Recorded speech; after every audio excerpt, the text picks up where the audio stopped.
When we speak of heart disease, I would say the role of alcohol is pretty small. The role of sugar is very small too. Smoking is big, but the good news is that most people have quit or never did smoke. The problem with animal-based diet, its contribution to heart disease is huge and it is pervasive. All this expensive imaging, procedures, bypasses, medication, none of which has one solitary single thing to do with the causation of the illness. So you die of a completely benign, foodborne illness that never had its causation treated.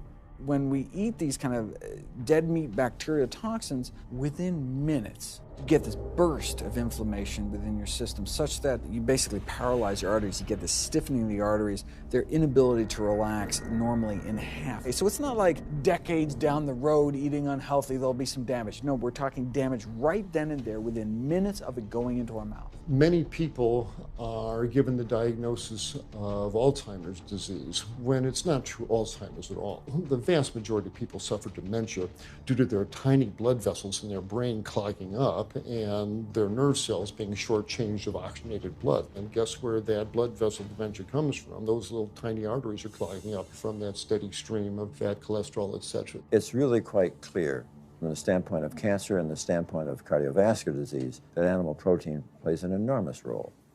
Is chicken better? It's a question of whether you want to be shot or hung.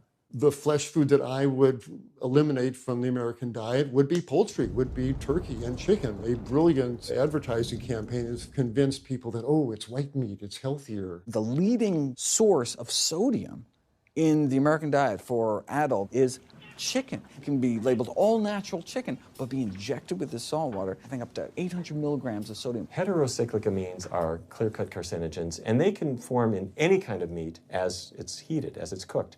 But by far the biggest source is chicken. We sent researchers into fast food and family restaurants. Not only were there carcinogens in every single restaurant, but we found them in every single chicken sample that we took. If somebody brings their family in and they're buying a bucket of chicken, nobody tells them that there are carcinogens. If you're selling carcinogens to people, you've got to warn them that they're in there. But the American Cancer Society encourages people to switch from red and processed meat to chicken. Why would the American Cancer Society tell people to switch from eating one carcinogenic food to another when a Harvard University study showed that men with prostate cancer who eat large amounts of chicken increase their risk of the disease progressing 4 times? The number one dietary source in America of cholesterol is chicken because of the volume of chicken. You know, chicken's become grilled chicken and organic chicken. It's machismo, but it has nearly as much cholesterol per gram as red beef. So just on sheer volume, it's the number one source. Yeah, eggs being close